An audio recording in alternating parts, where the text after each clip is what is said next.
નમસ્કાર વિદ્યાર્થી મિત્રો, આજે આપણે ધોરણ 9 પાઠ 16 આબોહવા. વિદ્યાર્થી મિત્રો, તમે ધોરણ 6માં 7, 8માં ભૂગોળને લગતા પાઠોમાં આબોહવા વિશે તમે ભણી ગયા છો કે કોઈ પણ સ્થળ કે પ્રદેશમાં રહેલી તાપમાન, ભેજ અને વાતાવરણની સ્થિતિને લાંબા ગાળાની એને આપણે આબોહવા કહે છે. આબોહવા એ લાંબા સમયગાળાની સ્થિતિ સૂચવે છે, એટલે લાંબા સમય સુધી આપણને અમુક અનુભવ થતા રહે છે. જેમ કે આપણી ઋતુઓ, તો આપણી ઋતુઓ 3 છે: શિયાળો, ઉનાળો અને ચોમાસું. તો દરેકના સામાન્ય રીતે 4 મહિના હોય છે, કે શિયાળાના 4 મહિના, ઉનાળાના 4 મહિના અને ચોમાસાનું 4 મહિના. જેમ કે જો કે 3 મહિના હોય છે, ચોમાસું 4 મહિના અને 2 મહિના ઓક્ટોબર, નવેમ્બર જે છે એ પાછા વળતા મોસમી પવનો, એ તમે 8મા ધોરણમાં શીખેલા છો. તો આ જે છે એ લાંબા સમયગાળા, શિયાળાની ઋતુ અનુભવ તો આપણે એવું નથી કે આજે શિયાળો હોય, કાલ ઉનાળો, પરમ ચોમાસું, એવી કોઈ નહીં થતી. પણ આપણે લાંબા સમય સુધી શિયાળો છે તો આપણે 4 મહિના, 3 મહિના સુધી ઠંડી આપણે અનુભવતા હોઈએ છીએ.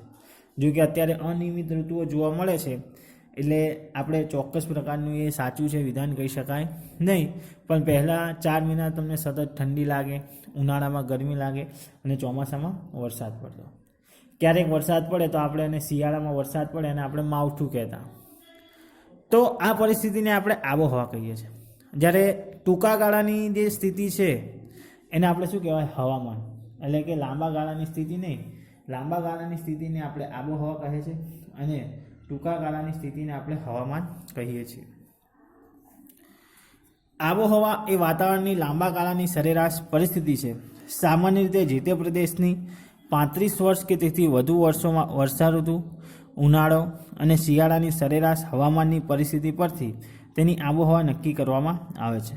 ટૂંકમાં આબોહવા એ ઘણા વર્ષોના લાંબા સમયગાળાની હવામાનની વિવિધ પરિસ્થિતિઓનું સરેરાશ છે. હવામાન એ વાતાવરણની ટૂંકા ગાળાની સરેરાશ પરિસ્થિતિ છે. એટલે જે હવામાન છે ટૂંકા ગાળાની સ્થિતિ દર્શાવે, જ્યારે આબોહવા જે છે એ લાંબા સમયગાળાની સ્થિતિ સૂચવે છે. દિવસ દરમિયાન કોઈપણ સમયે હવામાન બદલાઈ શકે છે. આપણને હવામાન એટલે વાતાવરણ બદલાતું જોવા મળે. સવારે સરસ મજાનો તડકો હોય તો બપોરે ક્યારેક વરસાદ પણ પડે છે. એટલે આપણને દિવસ દરમિયાન જે છે એ હવામાન બદલાતું જોવા મળે છે. હવામાન બદલાવાનો આધાર હવાનું તાપમાન, હવાનું દબાણ, ભેજ, વરસાદ, ધુમ્મસ, વાદળો, પ્રમાણ વગેરે રહેલા અને આપણી ખેતી પ્રવૃત્તિ પર હવામાનની ઘણી અસર થાય છે. ભારતીય હવામાન ખાતું સમગ્ર દેશનું રોજબરોજનું હવામાન દર્શાવતો નકશો બહાર પાડે છે. આ તમારે વિદ્યાર્થી મિત્રો એક વાક્યમાં પ્રશ્ન પૂછાય કે ભાઈ રોજબરોજનું હવામાન દર્શાવતા નકશો કોણ બહાર પાડે છે? તો આપણા જે ભારતીય હવામાન ખાતું જે છે સમગ્ર દેશનું રોજબરોજનું હવામાન દર્શાવતા નકશો બહાર પાડે છે. વિદ્યાર્થી મિત્રો, તમને પુસ્તકની અંદર જો બરાબર ન દેખાતું હોય તો તમે તમારી સાથે પુસ્તક રાખી શકો છો અને એમાં પણ ધ્યાન રાખી શકો છો. ભારત આબોહવામાં ઘણી વિવિધતાઓ અને વિલક્ષણતાઓ ધરાવતો દેશ છે. પૃથ્વીની સપાટીના કેટલાક પ્રદેશોમાં પવનની દિશા ઋતુ પ્રમાણે બદલાતી રહે છે. આપણે જેના પર વસવાટ કરીએ છીએ તેવી પૃથ્વી છે, એ પૃથ્વીના કેટલાક પ્રદેશોમાં જે પવનની દિશા બદલાય એમ ત્યાંનું મોસમ પણ બદલાતો રહે છે. આમ ઋતુ પ્રમાણે દિશા બદલતા પવનોને મોસમી પવનો કહે છે. અને ભારતમાં જે છે કયા પવનો ચાલે છે? મોસમી પવનો. શિયાળો, ઉનાળો, ચોમાસું તે પ્રકારના પવનો. શિયાળામાં ઠંડો પવન, ઉનાળામાં થોડી ગરમી લાગે. તો આમ ઋતુ પ્રમાણે બદલાતા પવનોને મોસમી પવનો કહેવામાં આવે છે. અહીંયા પણ તમારે એક વાક્યનો પ્રશ્ન પૂછાય કે મોસમી પવનો કોને કહે છે? તો એનો જવાબ આવશે ઋતુ પ્રમાણે દિશા બદલતા પવનોને મોસમી પવનો કહે છે. એટલે ઋતુ આવે એ પ્રમાણે શું થાય કે પવનો જે છે દિશા બદલતા હોય છે. અરબી ભાષાનો મૂળ શબ્દ મોસમી પરથી આ પવનોને મોસમી પવનો નામ આપવામાં આવ્યું છે. જે અરબી ભાષામાં જે નામ મોસમી છે, એટલે મોસમી શબ્દનો અર્થ શેના પરથી ઉતરી આવ્યો છે? તો કે અરબી ભાષા પરથી ઉતરી આવ્યો છે. આ પણ પ્રશ્ન પૂછાય કે ભાઈ મોસમી શબ્દ કઈ ભાષા પરથી ઉતરી આવ્યો છે? તો મોસમી શબ્દ અરબી ભાષાના મૂળ શબ્દ મૌસિમ પરથી ઉતરી આવ્યો છે.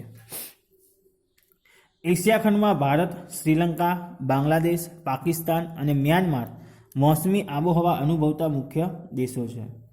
ત્યાર પછી આવશે ઋતુ પરિવર્તન, એટલે કે ઋતુઓનું પરિવર્તન કઈ રીતના થાય. આપણે જાણીએ કે 3 મહિના શિયાળો, ડિસેમ્બરથી ફેબ્રુઆરી, માર્ચ, એપ્રિલ, મે, તો એ સમયગાળા દરમિયાન જોવા જઈએ તો આપણને ઉનાળાની ઋતુ અનુભવાય છે.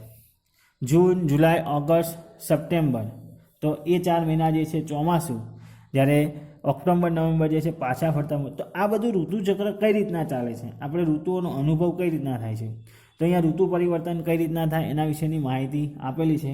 તમે જ્યારે 5મા ધોરણમાં પર્યાવરણ વિષય ભણતા હશો અથવા તો સમાજમાં 6ઠ્ઠા ધોરણમાં તમે ભણેલા હશો તો ત્યાં દિવસ રાત થવાના કારણો, ઋતુઓ બદલાવાના કારણો, એના પણ તમે કારણ શીખી ગયા છો કે પૃથ્વી પોતાની ધરી પર ફરે છે, તેથી દિવસ રાત બદલાય છે. અને પૃથ્વી જ્યારે સૂર્યની આસપાસ ફરે છે ત્યારે ઋતુઓ બદલાય છે. એટલે પૃથ્વી જ્યારે પોતાની ધરી પર ફરે છે, પૃથ્વી પોતાની ધરી પર ફરે છે, તેથી દિવસ અને રાત થાય છે. પૃથ્વી પોતાની ધરી પર 23.5 નમેલી છે. એટલે ધરી નમનને કારણે સૂર્યપ્રકાશ જ્યાં વધારે મળતો હોય તો ત્યાં સ્વાભાવિક છે તમે ત્યાં ઉનાળાની સ્થિતિ અનુભવી શકો છો. અને આપણે એ પણ જોયું કે પૃથ્વી જે છે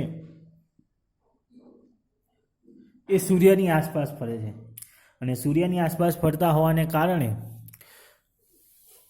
ઋતુઓ બદલાય છે. અને પૃથ્વી અને સૂર્ય વચ્ચે જે ફરવામાં જે માર્ગ નક્કી થયો છે, એટલે કે જે માર્ગ દેખાય છે, એક્ઝામ્પલ તરીકે અહીં તમને ચિત્ર, આ સૂર્ય છે, તો જ્યારે પૃથ્વી ફરે છે તો આ જે પૃથ્વીનો માર્ગ છે અહીંથી આ સુધી આ તીર દેખાય તે કાલ્પનિક માર્ગ છે. એને આપણે શું કહીએ છીએ, કક્ષા કહીએ છીએ. અને જે ખૂણો બનાવે છે એ 66.5 હોય છે.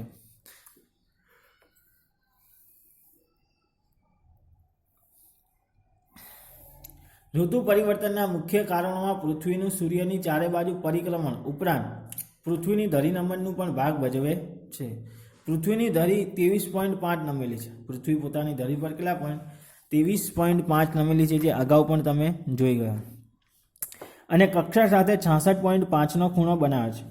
પૃથ્વીના ધરી નમનને કારણે ઋતુઓ થાય છે. વધારે સમય પ્રકાશ મેળવતા વિસ્તારોમાં ઉનાળો અને ઓછો સમય પ્રકાશ મેળવતા વિસ્તારોમાં શિયાળો અનુભવાય છે. 22 ડિસેમ્બર સૂર્યના કિરણો મકરવૃત્ત પર લંબ પડે છે. આથી દક્ષિણ ગોળાર્ધમાં ઉનાળો અને ઉત્તર ગોળાર્ધમાં શિયાળો અનુભવાય છે. 22 ડિસેમ્બરે સૂર્યના કિરણો ક્યારે સીધા પડે છે, તો કે મકરવૃત્ત પર, જ્યારે 21 જૂને કર્કવૃત્ત પર સૂર્યના કિરણો સીધા પડે છે. તો આ બંને તારીખ યાદ રાખવાની કે ભાઈ 22 ડિસેમ્બરે સૂર્યના કિરણો ક્યાં લંબ પડે છે, તો મકરવૃત્ત પર, અને 21 જૂને કયા વૃત્ત પર સૂર્યના કિરણો લંબ પડે છે, તો એનો જવાબ આવશે તમારે કર્કવૃત્ત પર. ધરી ભ્રમણ અને કક્ષા ભ્રમણ ગતિની સીધી અસર માનવ જીવનના ખોરાક અને પશુઓના રહેઠાણ પર થાય છે. અને જે ધરી ભ્રમણ એટલે કે પૃથ્વી પોતાની ધરી પર ફરે છે તેથી આપણે જોયું કે દિવસ રાત થાય છે. અને કક્ષા ભ્રમણ એટલે કે પૃથ્વીની પરિક્રમા, તો ધરી ભ્રમણને કારણે શું થાય છે, તો કે ઋતુઓ બદલાય. તો આના કારણે વ્યક્તિના જે છે એના જીવન પર અસર થઈ, ખોરાક પર. આપણે શિયાળો છે એટલે શિયાળામાં અત્યારે જોવા જઈએ તો લીલા શાકભાજી વધારે મળે છે, તો શિયાળામાં આપણે એ પ્રકારનું ભોજન ખાતા હોય છે. ઠંડા પદાર્થો ઓછું ખાતા હોય છે, જ્યારે સારા પૌષ્ટિક આહાર જે છે, કઠોળ છે, એ વધારે વસ્તુ ખાતા હોય છે. પણ ઉનાળા એટલે આપણી જે છે ખાવાની રહેણી કરણી બદલાઈ જાય છે. શિયાળામાં અત્યારે આપણે સ્વેટર પહેરીને ફરતા હોય છે, મફલર બાંધતા હોય છે, પણ એ જ પરિસ્થિતિ જ્યારે શિયાળો પતે અને પછી ઉનાળો આવે તો એ પરિસ્થિતિ જોવા મળતી નથી. ઉનાળામાં શું થાય છે કે ઉનાળામાં લોકોનું જીવન બદલાય છે. એટલે ઉનાળામાં લોકો પાતળા કપડાં પહેરે છે, કોઈ સ્વેટર પહેરતું નથી. ત્યાર પછી સારા એવા પૌષ્ટિક એટલે કે લીલોતરી શાકભાજી ઉનાળામાં ઓછું મળતું હોય છે, તો એ સમય દરમિયાન બીજા અન્ય કઠોળ છે, શાકભાજી ખાતા હોય છે. ઉનાળામાં ફણગાવીને કઠોળ, મગ, મઠ, ચણા, વાલ, તો આવા અન્ય શાકભાજી પણ, કઠોળ જેવા શાકભાજી પણ ખોરાકમાં ઉપયોગ કરતા હોય છે. અને એ સમય દરમિયાન લોકો ઠંડા પીણા વધારે ઉપયોગ કરે છે, ખાસ કરીને લીંબુનું શરબત, સોડા, આઈસ્ક્રીમ. તો શિયાળામાં આપણે ખાતા નથી. તો અહીંયા શું છે કે જે પ્રમાણે ઋતુ બદલાય છે એ પ્રમાણે લોકોની રહેણી કરણી, ખોરાક જે છે એ બદલાતો રહે છે. ચોમાસું આવે ત્યારે આપણે આ બધું જોવા મળતું નથી, સ્વેટર કે પાતળા કપડાં. તો એ સમયે આપણને છત્રી છે, રેનકોટ છે, એની જરૂર પડતી હોય છે. એ વખતે આપણને ગરમા ગરમ વસ્તુ ખાવાની મજા આવે. ચોમાસું હોય તો સરસ મજાની ગરમ ગરમ રોટલી થતી હોય, ખાવાની મજા આવે. ભજીયા હોય, મેથીના ગોટા હોય, આપણે ઘરે બનાવીએ, તો એ વખતે પણ આપણું ભોજન કેવું થાય છે, બદલાઈ જાય છે. તો આમ ધરી ભ્રમણ અને કક્ષા ભ્રમણની ગતિની સીધી અસર માનવ જીવનના ખોરાક, પોશાક અને રહેઠાણ પર પડતી હોય છે. રહેઠાણની વાત કરવામાં આવે તો શિયાળામાં કોઈ બહાર સૂતું નથી, ઠંડી લાગે, ગોદરું ઓઢીને સૂઈ જતા હોય, ધાબળો ઓઢીને, પણ એ જ પરિસ્થિતિ આપણે ઉનાળામાં એનાથી વિરુદ્ધ હોય છે. ઉનાળામાં લોકો બહાર જે છે એ સરસ મજાની અગાસીમાં ઠંડો પવન ખાવા માટે સૂતા હોય છે, ચોમાસામાં ઘરની અંદર સૂતા હોય છે. તો આમ ધરી ભ્રમણ અને કક્ષા ભ્રમણને કારણે લોકોના રહેઠાણ, પોશાક અને ખોરાક પરમાં પણ વિભિન્નતા જોવા મળે છે. ભારત જેવા મોસમી આબોહવા ધરાવતા દેશોમાં ઋતુ પ્રમાણે દિશા બદલાતા શિયાળો અને ઉનાળામાં મોસમી પવનો ઋતુગત હવામાનને વ્યાપક અસર કરે છે. દરેક ઋતુ હવામાનના આગવા લક્ષણો આપે છે અને દરેક ઋતુમાં હવામાનના લક્ષણો છે. શિયાળામાં હવામાનનું પ્રમાણ ઠંડુ હોય છે, ઉનાળામાં કેવું હોય છે, ગરમ હોય છે, ચોમાસામાં તો હવામાનનું પ્રમાણ ભેજવાળું હોય છે. તો આમ દરેક ઋતુ જે છે હવામાનનું એક અલગ લક્ષણ આગવું હોય છે. આથી જ આ આબોહવા મોસમી આબોહવા તરીકે ઓળખવામાં આવે છે અને દરેક ઋતુમાં હવામાનનું આગવું લક્ષણ હોવાથી તેને મોસમી આબોહવા કહેવામાં આવે છે. ભારતની આબોહવામાં વિવિધતા. ભારતની આબોહવા અનેક વિવિધતામાં ભિન્નતાઓ છે. દક્ષિણ ભારત દ્વિકલ્પીય પરિસ્થિતિ ધરાવતો હોવાથી દરિયા કિનારે સમ આબોહવા અનુભવાય, એટલે સમ એટલે સરખી. જ્યારે દરિયા કિનારાથી દૂર જે એમ ખંડી આવે એટલે કે થોડી ઓછી જે છે ઠંડકવાળી આબોહવા જોવા મળે છે. ઉત્તર ભારતનો ઘણો ભાગ દરિયાથી દૂર હોવાથી ત્યાંથી આબોહવા ખંડિત છે. ભારતની લગભગ મધ્યમાંથી કર્કવૃત પસાર થાય છે. આ પણ વિદ્યાર્થી મિત્રો એક વાક્યનો પ્રશ્ન છે કે ભારતમાંથી લગભગ કયું વૃત્ત પસાર થાય છે? તો ભારતમાંથી કર્કવૃત પસાર થાય છે. દક્ષિણ ભાગ ઉષ્ણકટિબંધમાં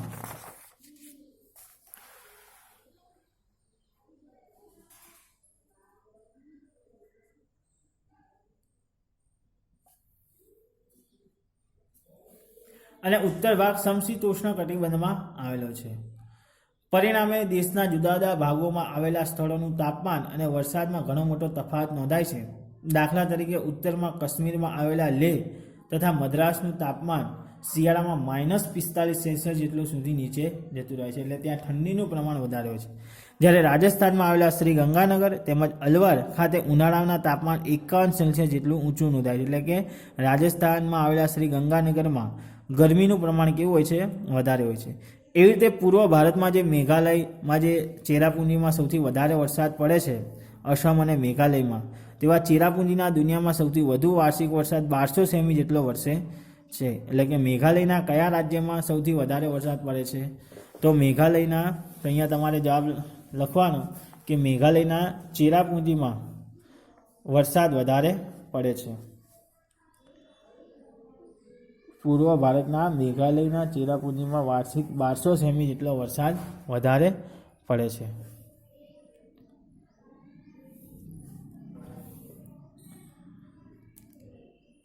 ચેરાપુંજીથી આશરે 16 કિલોમીટર દૂર આવેલા મૌસીનરમ પણ 24 કલાક દરમિયાન પડેલા મહત્તમ વરસાદી સ્થળ તરીકે પ્રસિદ્ધ પામ્યું છે. જ્યારે પશ્ચિમ રાજસ્થાનમાં આવેલા રણ પ્રદેશમાં સમગ્ર વર્ષ દરમિયાન કેવળ 10 થી 12 સેમી વરસાદ પડે છે. દેશમાં કોઈ એક પ્રદેશ પૂરી વિકટ પરિસ્થિતિ, ભયંકર તારાજી સર્જી હોય અને બીજા પ્રદેશમાં વરસાદ ન પડો ને લીધે દુષ્કાળ, ગરમી પરિસ્થિતિ પણ સર્જાય એવા વિરોધાભાસી આબોહવા સ્થિતિઓ પણ આપણા દેશમાં જોવા મળે છે. ઘણીવાર એવું થાય છે કે અમુક પ્રદેશ પૂરતા સીમિત વરસાદ પડે છે, અમુક પ્રદેશોમાં વરસાદ પડતો નથી. ઘણા વિસ્તારોમાં દુષ્કાળ જેવી પરિસ્થિતિ હોય છે, ઘણા વિસ્તારોમાં સારો એવો વરસાદ પણ પડતો હોય છે. તો આ એક પ્રકારનું શું છે? તો કે અમાસમી, બરાબર, એટલે કે આબોહવા પરિસ્થિતિમાં જે છે પરિવર્તન થતું જોવા મળે છે. ઘણીવાર આપણા વિસ્તારમાં વરસાદ પડ્યો હોય છે, બીજા વિસ્તારમાં વરસાદ પડતો હોતો નથી. જેમ કે આપણે ધોળકાના કલીકુંડ વિસ્તારમાં સારો એવો વરસાદ પડ્યો હોય, પણ આપણે પુલન ચોકડી અથવા તો કિલ્લાવાસના કે ચલોડા ફોન કરીએ તો ત્યાં વરસાદ ક્યારેક પડેલો હોતો નથી. તો આમ ઘણી બધી જે છે એ વિવિધતા પણ જોવા મળે છે. ગાજવીજ, તોફાનો, ધૂળની ડમરીઓ અને ઉષ્ણકટિબંધો ચક્રવાતોના વિનાશક અસરોના કેટલાક પ્રદેશો થતી રહી છે. આમ ઋતુગત હવામાન અનેકવિધ રીતે અસરકારક નીવડે છે.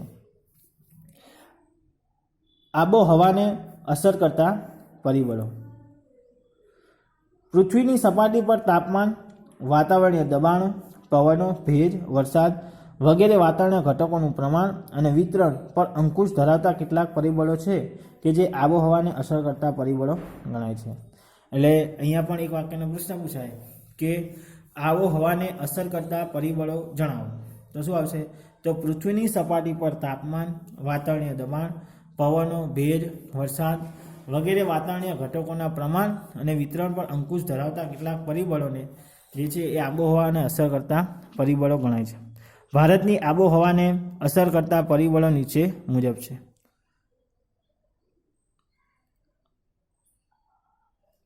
જેમાં પહેલું આવશે અક્ષાંશ.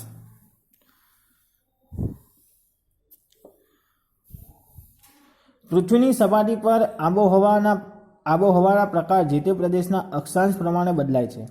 આબોહવામાં તત્વોનું વિતરણ મોટાભાગે અક્ષાંશોને અનુસરે છે. અક્ષાંશની પહેલાં વ્યાખ્યા, અક્ષાંશ આપણે કોને કહીએ છીએ? તો કે સામાન્ય રીતે કોઈ પણ દેશનો અક્ષાંશ હોય તો આપણે જીપીઆરએસની મદદથી આપણે શું કરીએ છીએ? અક્ષાંશ જોઈ શકીએ છીએ. અને અક્ષાંશ વૃત્ત કોને કહીશું? તો અક્ષાંશ વૃત્ત જે છે પૃથ્વી પર દેખાતી કાલ્પનિક આડી રેખાઓને આપણે શું કહીએ છીએ? અક્ષાંશ વૃત્ત કહીએ છીએ. તો અક્ષાંશો અને અક્ષાંશ વૃત્ત બંને શબ્દ અલગ છે. તો અહીંયા અક્ષાંશો જે છે એ આબોહવાને અસર કરે છે. બે ક્રમિક અક્ષાંશો વચ્ચેનું અંતર 111 કિલોમીટર છે. વિદ્યાર્થી મિત્રો, પૃથ્વીના ગોળામાં આપણને અક્ષાંશો જોવા જઈએ તો આપણને નાના દેખાય, નજીક દેખાય, પરંતુ હકીકતમાં બંને વચ્ચેનું જો અંતર જોવા જઈએ અક્ષાંશો, બંને વચ્ચેના અક્ષાંશો વચ્ચેનું, તો 111 કિલોમીટર જેટલું જોવા મળે છે. વિષુવવૃત્તની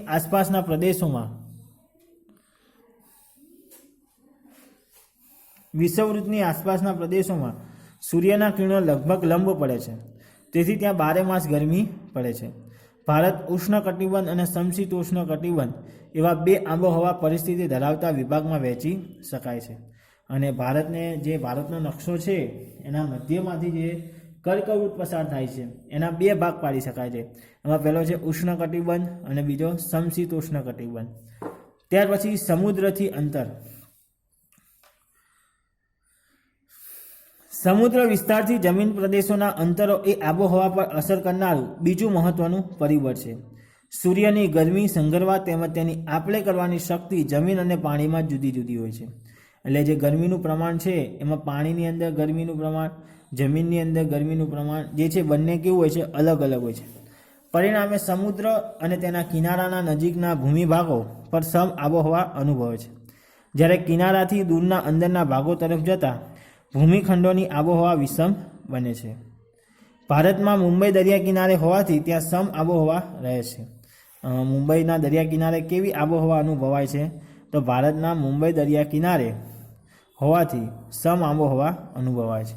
એટલે કે ભારતમાં કેવી આબોહવા અનુભવાય છે? તો ભારતમાં સમ આબોહવા અનુભવાય છે.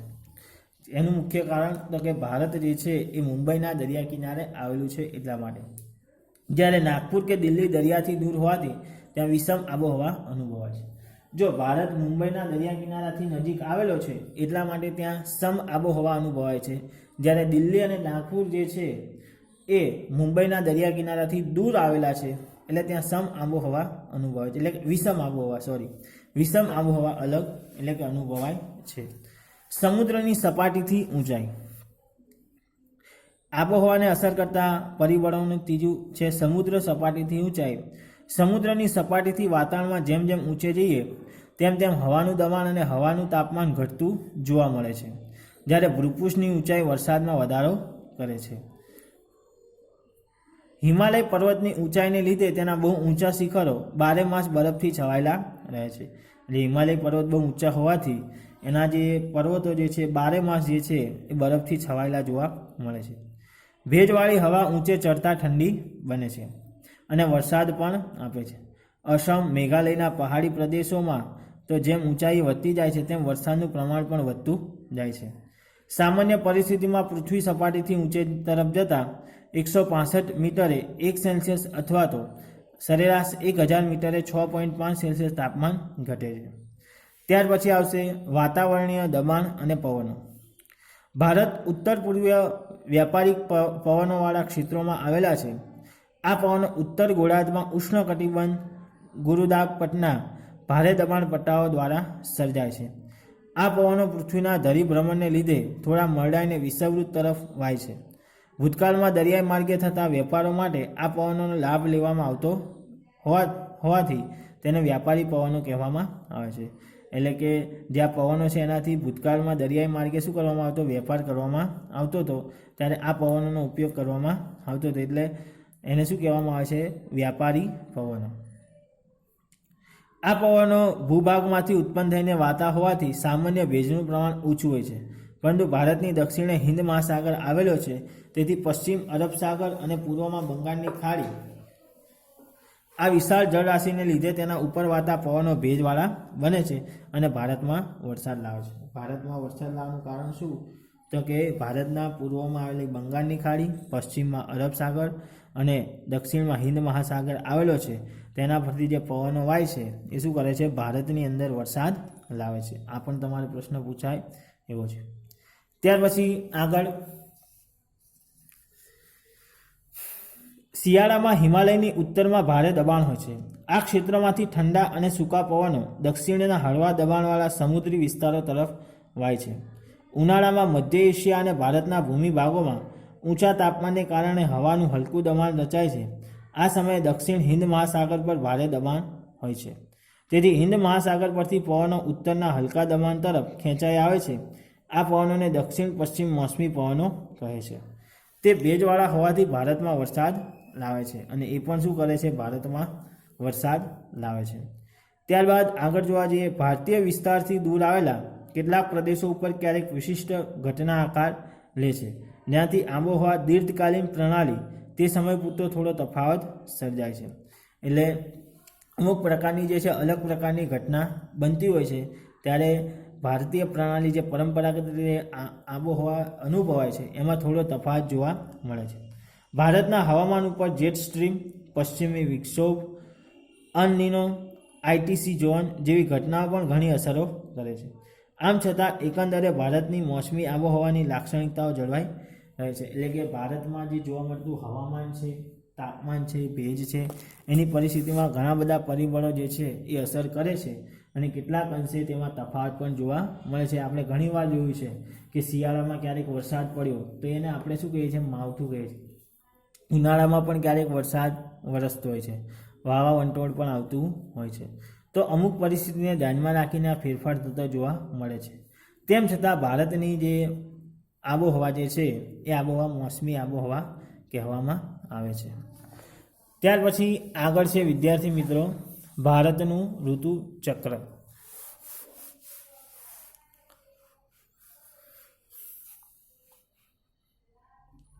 ભારતના ઋતુચક્રની વાત કરીએ તો આપણા દેશમાં લગભગ બે માસના સમયગાળા દરમિયાન હવામાન લગભગ સરખું રહે છે. બબ્બે મહિના જે છે એ વાતાવરણમાં જે હવામાન છે એ હવામાન સરખું જોવા મળે છે. આ સમયગાળાને આપણે શું કહીએ છીએ, ઋતુ. ભારતમાં પરંપરાગત 6 ઋતુ ગણવામાં આવે છે.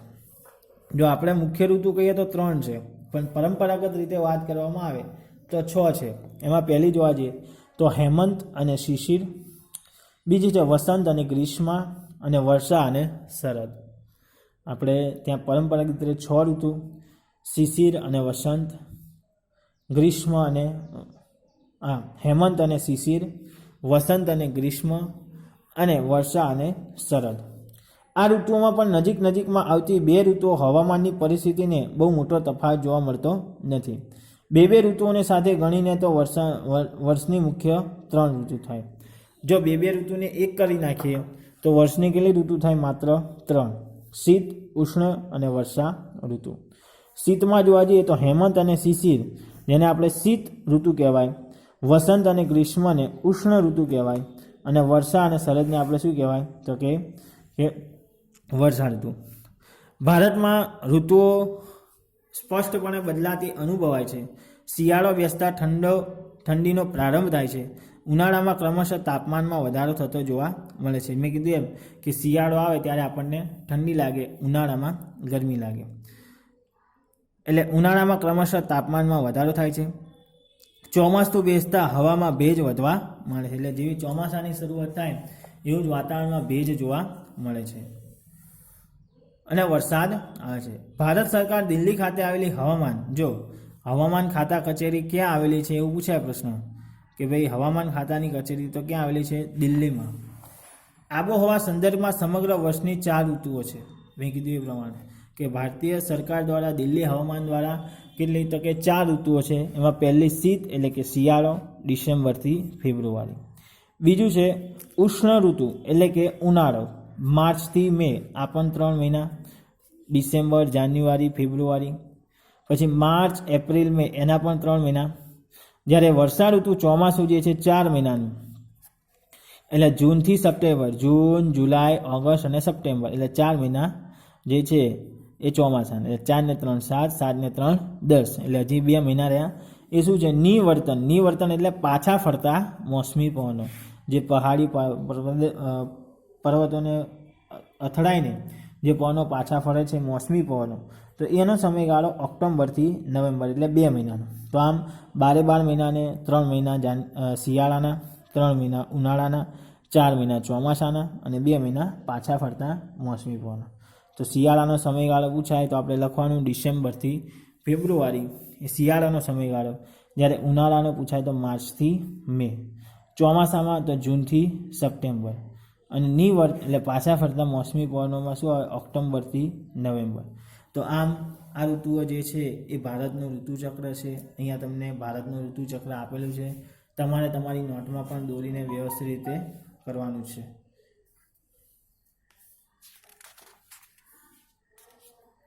ત્યાર પછી આગળ છે કે શીત ઋતુ.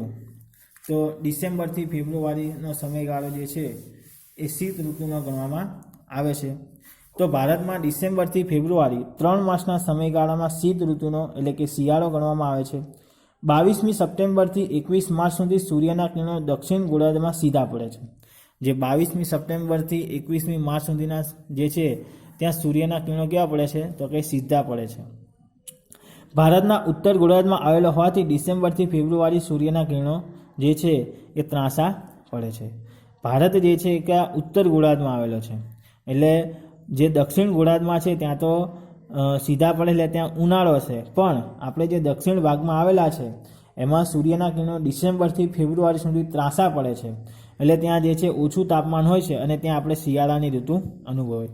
મધ્ય એશિયામાંથી ભારત તરફ દક્ષિણ પૂર્વ દિશાના પવનો વાય છે. આ પવનો સૂકા અને ઠંડા હોય છે, તેથી હવામાન સૂકું અને ઠંડુ હોય છે. આ ઋતુ દરમિયાન આકાશ સામાન્ય રીતે વાદળા વગરનું સ્વચ્છ જોવા મળે છે. ઉત્તર પ્રદેશ પ્રમાણમાં વધુ ઠંડો રહે છે, કારણ કે તેમાં સમુદ્રના વધુ દૂર આવેલો છે. જે ઉત્તર પ્રદેશ જે છે એ વધારે ઠંડો રહે છે, કારણ કે સમુદ્રથી થોડો દૂર આવેલો હોય છે.